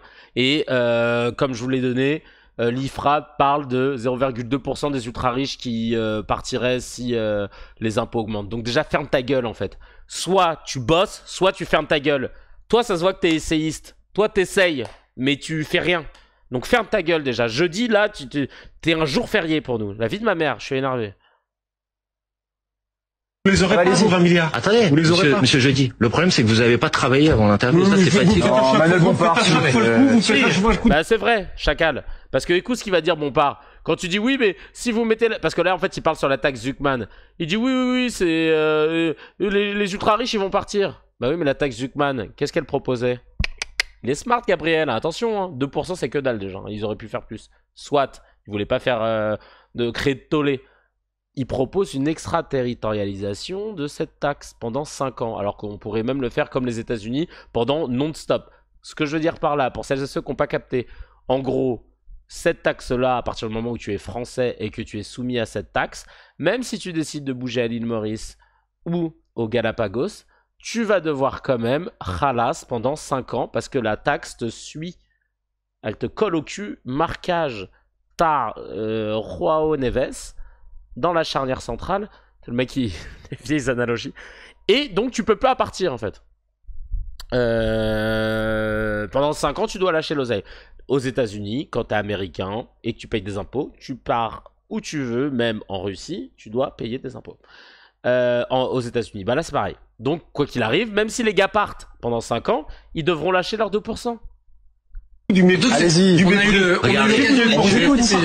À chaque fois vous faites le coup. Non, mais je vais désagréable. Mais je vais vous dire pourquoi. Mais je suis pas du tout désagréable. Vous êtes désagréable. Mais je vais vous dire pourquoi. Parce que dans la taxe Zuckman telle qu'elle a été proposée à l'Assemblée nationale, il y a un dispositif anti-exil fiscal qui fait que si des gens partent pendant 5 ans, ils continuent à s'acquitter de l'impôt en France. Donc en fait, ils ne peuvent pas partir parce que s'ils partent, les impôts vont continuer à les poursuivre. Comme par exemple, vous faites la moue. Mais les États-Unis le font. Et nous, on pourrait pas le faire. Les États-Unis peuvent le faire et nous, on pourrait pas le faire. Donc, pardon, monsieur, je dis, c'est pas pour être déplaisant avec vous. Mais manifestement, ce détail-là, vous avez échappé. Sauf qu'aux États-Unis, vous n'avez pas le même niveau, le même niveau de dépenses sociales, le même niveau. Il y a une dette plus importante. C'est quoi le rapport? Vous avez vu comment jeudi, c'est un jour férié, le gars? C'est un pont, très drôle comme van. Oui, mais sauf qu'aux États-Unis, il n'y a pas le même niveau de dette sociale. Oui, et c'est quoi le rapport? C'est quoi le rapport? C'est quoi le rapport? Aucun, hein, c'est juste que à la télé, ça le fait pas quand t'es éditorialiste de finir un débat en disant « Oui, vous avez raison, c'est vrai, et j'ai eu tort, je ferme ma gueule. » Bah non, ça le fait pas, évidemment, chacun. Bref, voilà donc en gros le dos sur le sujet. Fraude sociale, fraude fiscale, je le rappelle aussi, si jamais vous avez envie de ressortir ces infos. Mais vous savez que j'ai bien envie de sortir un livre. J'en ai parlé avec mon agent. Parce que tu sais, moi, régulièrement, je note sur une petite... Je vous l'avais dit, je crois. Sur mon téléphone portable, j'ai une note qui s'appelle Les mythes. Et je note toutes ces infos, tu vois, sur la fraude sociale, sur l'immigration, sur l'ultraviolence, sur le montant de l'évasion fiscale, etc. Où je débunk tous ces trucs que j'ai régulièrement comme propos à chaque fois, tu vois. Et donc, je me suis dit, ce serait cool de le compiler dans un petit livre. Et puis peut-être même après, de permettre aux gens qui ont acheté le petit livre de pouvoir avoir accès à une application pour pouvoir dégainer très rapidement. Dès qu'on te dit un truc, tu tapes un mot-clé, hop, t'as le mythe qui va avec, tu vois. Et parce que vraiment, tu te rends compte que ça a gangréné notre société, hein, et en préambule de l'émission sur les réactions, tu vois, la personne qui disait j'étais en train de faire la queue dans un magasin et le mec il sortait mot pour mot tout ce que Pascal Pro dit et tout. Je te jure que moi-même je l'ai vu dans ma famille. On doit pouvoir débunker, tu vois. On doit pouvoir leur dire les gars, c'est pas ça la réalité. Et c'est pas parce qu'on le dit 15 fois par jour à la télé que ce sera vrai pour autant par des gens qui sont en costard et qui ont qui donnent l'impression d'être intelligents. Fraude sociale, fraude aux prestations sociales, 1,5 à 3 milliards d'euros. Donc RSA, machin, alloc, ce que tu veux. Fraude aux cotisations sociales. Donc là, ça, c'est les patrons qui n'ont pas versé, qui n'ont pas déclaré, ou alors les indépendants. C'est entre 6 et 8 milliards, voilà. Donc 8 milliards, c'est grave, ouais. Mais la fraude fiscale, c'est entre 80 et 100 milliards d'euros par an. 10 à 60 fois plus. Ça veut dire que en fait, potentiellement, si tu régulais un peu la traque à la fraude fiscale, Chacal, ton histoire de 43 milliards d'euros qu'on doit faire d'ici 2029, tu le fais là, d'un coup, en double. Voilà. Donc voilà, tout ça pour vous dire que j'en peux plus. Je vous ferai cette note. Bah justement, cette note-là, tu vois, j'aimerais bien en faire un truc. Je vais voir la meilleure... parce que je suis en train de travailler cette note-là. J'aimerais bosser avec Gabriel Zuckman. Je vais envoyer un message pour pouvoir travailler sur l'idée de sortir ce livre à 4 mains. Et pourquoi pas après une espèce de note, un système plus digital qui puisse nous permettre de pouvoir l'avoir tout le temps avec vous sur vos téléphones portables, etc. Que dès que vous entendez quelqu'un dire « Ouais, mais de toute façon, les gens, ils travaillent pas assez, machin », hop, vous dégainez le truc. Je dis pas qu'il y aura réponse à tout, hein, mais c'est juste que sur certains mythes, tu vois, moi j'ai la note sous les yeux, elle va valoir de l'or plus tard, hein, peut-être, mais en gros j'ai des mythes sur quoi? Taxer les riches, ça les fait fuir, sur les pauvres qui fraudent, sur les chiffres du non-recours, et à chaque fois je mets les sources, hein. Et même parfois j'explique quelle est la source, parce que si je te dis c'est une source de la DREES, tu vas me dire DREES c'est quoi? Direction de la recherche, des études et de l'évaluation et des statistiques. Ah mais ça vient d'où? Est-ce que c'est étatique ou pas? Tu vois, ça c'est important aussi, tu vois. Qu'on puisse pas te cueillir sur ce genre de choses. J'ai des trucs sur la Marseillaise, comme je vous l'ai dit, par rapport aux patriotes, enfin que les sujets qui me touchent, tu vois. sur la submersion migratoire, avec les chiffres de l'OCDE, sur le fait que les immigrés prennent le travail des Français, sur les immigrés qui coûteraient plus cher que ce qu'ils rapportent, la délinquance qui vient des étrangers. C'est faux, 80-85% des délits sont commis par des nationaux. Sur l'entrisme dans le sport, j'ai mis les chiffres du rapport du ministère de l'Intérieur. 5% des mosquées problématiques, 0,25% des élèves dans des écoles fréristes, 0,04% des associations sportives fréristes et 0,02% d'associations rattachées à un mouvement frériste. Bon, conclusion, il n'y a rien. Ouais, les prestations imaginaires touchées par les immigrés, ça je vais le rajouter, je suis pas sûr que j'ai tout mis, mais par exemple le mythe de croire qu'un immigré quand il arrive, bim, il y a là les aides. Non, le RSA tu le chopes que si t'as 5 ans de carte de séjour, ne serait-ce que ça, tu vois. Les mythes sur la dette aussi, la France est surendettée, comment on va devenir la Grèce, etc. Non, en fait, rien à voir. Et d'ailleurs, il y a un truc, et je vais finir là-dessus, et on va passer au no comment. J'ai la chance d'avoir un super gars, vraiment très brillant, économiste, avec qui on converse régulièrement en off. Et qui comme moi vient du 20-1 et qui se reconnaîtra, et en fait il est brillant, tu vois, il est brillant, et il m'expliquait par exemple pourquoi là actuellement attends, je crois que je l'ai noté, hop, je crois que je l'ai noté ou pas. Il m'expliquait par rapport à la dette, tu sais, on va devenir comme la Grèce, machin, et tout. En fait, non, on ne deviendra pas comme la Grèce déjà parce que les actifs français sont énormes. Si on calcule l'endettement net de la France, on serait presque proche de 0 d'ailleurs. Et la remontée des intérêts, et ça c'est intéressant en fait. La remontée, alors que la Grèce par exemple avait moins d'actifs, et ceux qui possédaient sa dette étaient beaucoup plus des étrangers, donc ça crée un déséquilibre. Et il m'expliquait un truc ultra intéressant que j'ai vu nulle part, mais lui il est dans le système donc il sait très bien de quoi il parle. Il me disait la remontée des taux d'intérêt de la dette française, c'est pas qu'on est un pays qui est plus risqué, on n'émet pas plus de dettes qu'auparavant, mais il y a une émission de dette de l'Allemagne, d'accord? Et c'est là que le bas blesse. Pourquoi? Parce que la dette allemande, en fait, de base, elle était très faible, tu vois, mais c'était la plus demandée, parce qu'elle était stylée, quoi, tu vois, elle était stable, sécure, tout le monde se disait, putain, acheter des titres de dette de l'Allemagne, c'est chambé. Et là, l'Allemagne, tu vois, elle a décidé d'investir notamment dans le militaire, etc., donc elle a décidé d'emprunter plus, donc augmenter sa dette. Et là, les gens, quand ils ont vu que l'Allemagne commençait à augmenter sa dette, ils se sont précipités pour acheter des titres de dette allemandes. Parce que les titres de la dette allemande sont de meilleure facture, elles sont plus rassurantes, elles sont plus stylées. Et évidemment, ils n'ont pas un portefeuille infini. Donc les gens qui avaient l'habitude d'acheter des titres de dette, évidemment, je te parle pas de toi et moi, hein, mais des gens qui sont sur les marchés financiers, ils se sont dit, putain, la dette allemande, elle est dispo là. Ah vas-y, on achète. Donc tout ce qu'ils avaient en dette française, ils l'ont acheté en dette allemande. Et donc, comme ils ont décidé d'augmenter leur dette pour investir, etc., il y a plus de titres de dette allemande en vente. Donc c'est pour ça que tout le monde se rue dessus. Et donc l'augmentation des taux d'intérêt de la dette française, ou du coup la baisse de ses prix sur le marché, c'est pas lié au déficit. Et ça, tu vois, personne ne l'explique. Non, c'est pas forcément lié à l'État français parce qu'elle a mal géré son oseille et tout. Il y a une partie, hein. Mais c'est surtout parce qu'il y a une offre de la dette allemande qui augmente sur les marchés. Et donc, du coup, ça baisse le titre de la dette française ou alors ça augmente son taux d'intérêt. Voilà.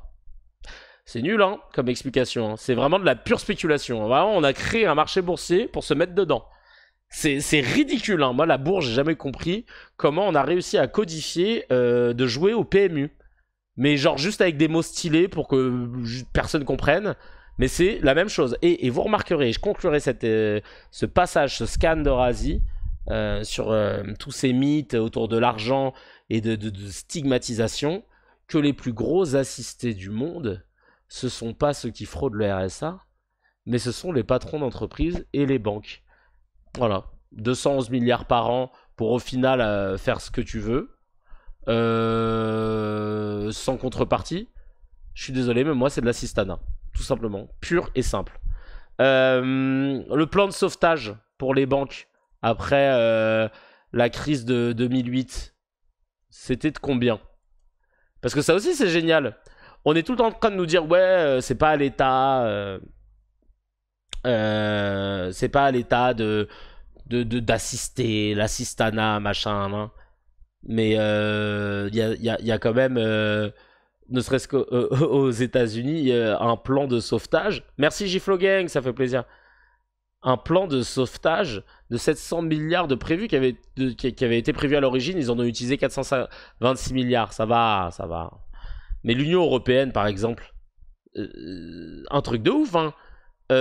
Garantie sur les prêts interbancaires, 1200 milliards. Recapitalisation bancaire, 300 milliards. Rachat d'actifs toxiques, 100 milliards. Plan d'aide globale en France, banque plus financement de l'économie, 360 milliards d'euros annoncés. Donc 320 milliards sous forme de garantie, 40 milliards pour recapitaliser les banques. Alors certains prêts ont été remboursés avec intérêt, mais le symbole reste le même. Et il est intact. L'État a volé au secours des banques. Pas des gens. Les plus gros assistés, c'est ceux qui ont les plus gros portefeuilles. CQFD. On va passer au no comment. Le no comment, je lis des news, vous n'avez pas le droit de les lire. Et bien sûr, après, pour finir cet épisode, il y aura 2 miels. Oui, vous l'avez bien entendu. 2 miels qui vont faire du bien à la gorge. Évidemment, pour pouvoir partir serein de cet épisode qui était dur, hein. Moi-même, hein, j'y ai mis de mon cœur et de mes tripes tellement je suis énervé, hein, tu vois. Alors, on commence par le no comment. Je lis des news, vous n'avez pas le droit de les citer. Vous pouvez mettre des emojis uniquement. Et moi, j'ai pas le droit de les commenter, de les citer, de les commenter. Et je me lance. Des avions israéliens ont bombardé l'école Abu Elou dans le camp de réfugiés d'Al-Burej avec 2 missiles consécutifs.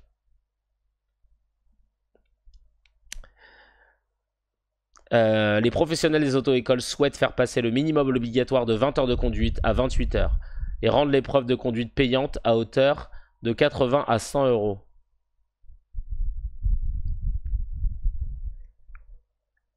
En France, les autorités ont donné leur accord pour l'ouverture d'un internat catholique parrainé par le milliardaire d'extrême droite Pierre-Édouard Stérin. Malgré les critiques, Pierre-Édouard Stérin, le fondateur du mouvement Périclès.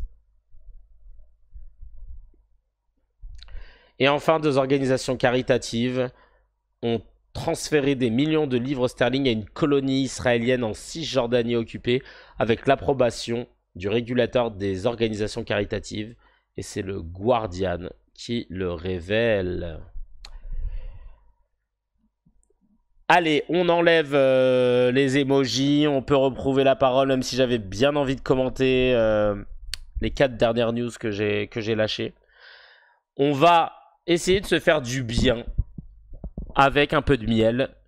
Là, l'épisode a été très dur, je vois, hein, comme GDB, il a failli quitter le live parce que c'était dur à entendre certains trucs. De se mettre face à des chiffres, à des faits, et encore une fois, je suis pas un chercheur. En revanche, je suis un curieux intellectuel et j'aime aller vulgariser ce que les chercheurs disent. Et putain, ces chercheurs-là, ben, malheureusement, on les met pas assez en avant. Ça gratte la gorge. Néanmoins, il y a un peu de miel pour faire glisser tout ça. On commence avec ma sista, Rose Améziane. Big up à Rose. Ah, content que tu nous regardes. T'es sur quelle plage? Ça fait plaisir, Renoir. Rose Améziane, c'est une vidéo qui date, mais ça fait toujours plaisir. Elle demande à une interlocutrice en face de nous, en face d'elle, en face de nous, le mec il est en immersion, c'est quoi la différence entre islam et islamiste? Ouh là là, je crois que c'est ça ce qu'elle demande. Attends, je vérifie. Quelle est la différence entre un musulman et l'islamiste? Et un islamiste. Allez, c'est parti. Ah, la côte basque, trop bien, profite bien. Allez, c'est parti, un peu de miel, c'est pour vous, c'est cadeau. Pour elle, du coup, entre un musulman et un islamiste? Eh bien, un musulman, il va vivre sa religion dans la sphère privée. Ah, c'est faux. Non, mais c'est faux, madame. Vous me demandez, non, mais c'est faux. Vous réponds. Il va la vivre dans sa sphère privée comme n'importe quel autre croyant de n'importe quelle autre religion. Cependant, quelqu'un qui va donc pratiquer l'islam, donc l'islamisme, c'est quelqu'un qui va faire sortir cette religion sur l'espace public et qui devait vous dites des bêtises, madame. Pardonnez-moi de vous couper. Avec nos lois. Non, mais on peut pas laisser dire ça en fait à une heure de grande écoute parce qu'il faut que les Français comprennent aujourd'hui de quoi sont composées nos lois. Alors c'est bien que vous ayez lu le programme d'Éric Zemmour, ce serait bien peut-être de lire notre Constitution et accessoirement la loi de 1905 sur la laïcité si ça ne vous dérange pas. Parce qu'en fait aujourd'hui le fait d'être laïque en réalité c'est le fait de tolérer, vous avez rappelé ce mot-là au final, toutes les formes en fait d'expression religieuse, même le fait de croire ou de ne pas croire. Et la garantie de l'État c'est le fait de garantir la liberté de conscience, donc le fait de croire ou de ne pas croire, mais également la liberté de culte. Et cette liberté de culte, elle peut s'exprimer tant dans la sphère privée que dans la sphère publique. Donc aujourd'hui, le fait d'expliquer que l'islam est incompatible en fait avec la citoyenneté française, du simple fait que avec la République, elle a parlé de la République, elle n'a pas parlé de la citoyenneté. Avec la République, pardonnez-moi, avec la République, sous-entendant que les musulmans qui exprimeraient leur religion dans l'espace public ne seraient pas des bons citoyens. Je suis désolée, Ce n'est pas ce que j'ai dit. Mais alors expliquez-moi en fait pourquoi elle doit rester dans la sphère privée. Alors Aline Bertrand répond. Simplement, on a un code, on a une constitution. Un code. Déjà là, ça va pas. Qui nous dit que qui nous permet de l'exprimer dans l'espace public. Hein. Qui nous permet aujourd'hui. Oui, mais les signes ostentatoires sont interdits, par exemple. Alors lesquels Le voile, par exemple. Mais c'est faux. Vous dites une bêtise, madame. Est-ce que non mais j'ai de la peine. Elle se fait éparpiller façon puzzle, comme dirait un ancien gauchiste. Vous arrivez à faire la différence entre ce qui est ostensible et ostentatoire? Non, mais attendez. Alors déjà, pour moi, vous ne faites pas la différence. Et la deuxième chose. Pas interdit dans l'espace public. Et la deuxième chose, les signes ostentatoires à la religion ne sont pas interdits dans l'espace public. Donc vous dites une contre-vérité. On va lui faire la différence entre ostensible et ostentatoire. Même moi, elle m'a eu là. Attends. Ostensible et ostentatoire. Ah ouais, ADSL versus fibre. Quelle est la différence? Parce que je vais pas faire le mec là. Si vous l'aviez en tout cas. Ostentatoire, donc du latin ostentatio, ça on le savait tous.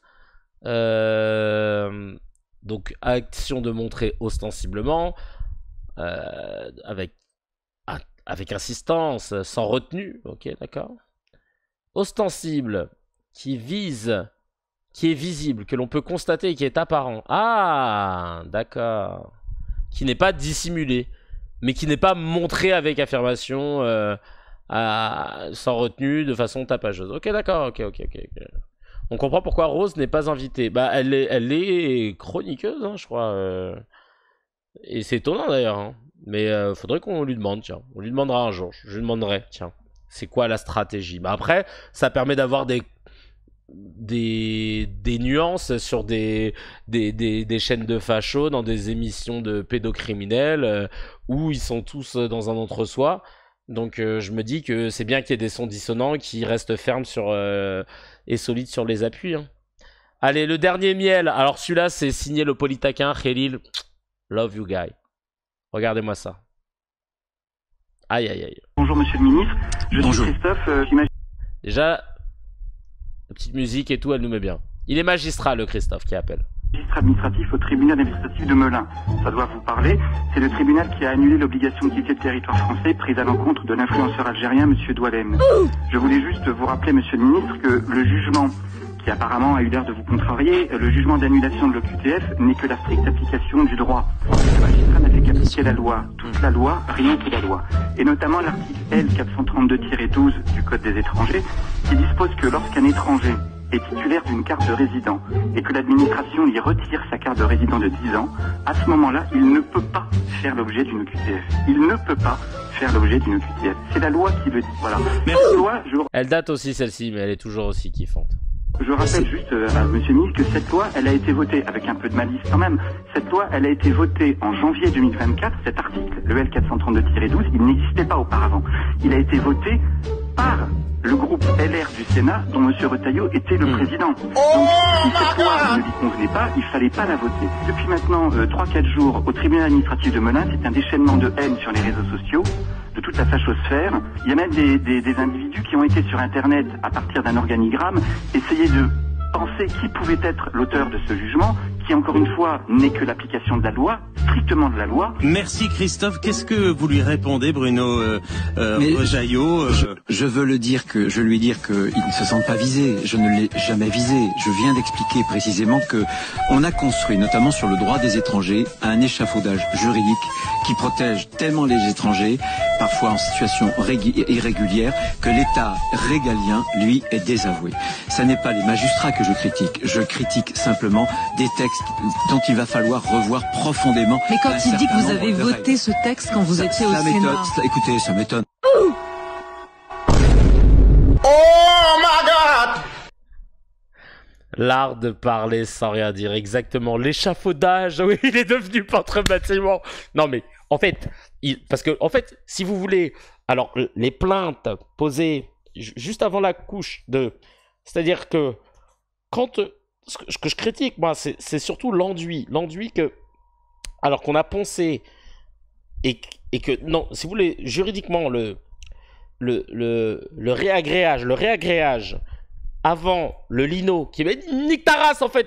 Tu t'es fait niquer, chacal. Tant pis, ça arrive. Allez. Oh là là. Ah ouais, à deux doigts de parler d'heures pleines et d'heures creuses. Le mec, il commence... Parce que, en fait... Parce que les encombrants, juridiquement, c'est comme si les encombrants qui passent, ils prennent les cartons, mais ils prennent pas les produits chimiques. Ça, c'est un autre passage qu'on doit programmer avec la municipalité. C'est pour ça que... Oh là là là là là là. Non, vraiment, c'est... Bref. Excellentissime. Pour finir... Un petit trait d'humour, ça nous fait plaisir. Merci mille fois à toutes celles et ceux qui ont suivi cet épisode 95 de CKR. Toujours un honneur, un privilège de pouvoir vous servir. N'hésitez pas à laisser des petits commentaires. On les lit à chaque fois. Des messages sur contact@razi.fr. Évidemment, le Linktree de CKR. Il y a tous les liens qu'il faut. Et je vous dis à très très très très vite. Et puis merci à Valoum qui débarque dans le chat pour me dire qu'il savait pas que je streamais. Voilà, je suis là 2 fois par semaine. Là c'était un peu plus tard parce que il y avait quelqu'un dans le salon, on hébergeait un pote et donc du coup je pouvais pas faire mes lives tout simplement. Je rentre dans une semaine encore, hein, donc je serai encore un petit peu dans... Mais au final tu vois ça passe, on a de la connexion, on a un petit décor avec des livres. Je vous ai dit, hein, je vous lâcherai plus. Et bah c'est parti, on peut raid et modem, on va raid et modem et je vous dis à très très vite. Ciao, ciao en fait. Bye bye.